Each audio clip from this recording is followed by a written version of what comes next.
Kisah Napoleon Bonaparte yang tak terlupakan. Napoleon adalah ikon penakluk dan pemimpin Prancis yang legendaris. Namun, ada satu insiden tragis di tengah perang di Timur Tengah pada tahun 1799.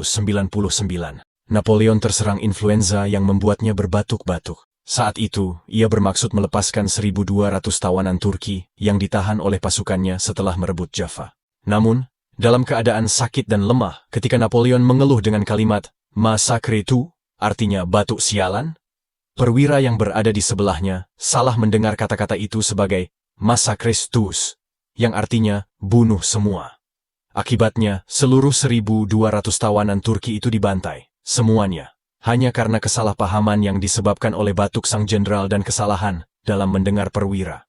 Kesalahan fatal ini hanya karena kata-kata yang terdengar mirip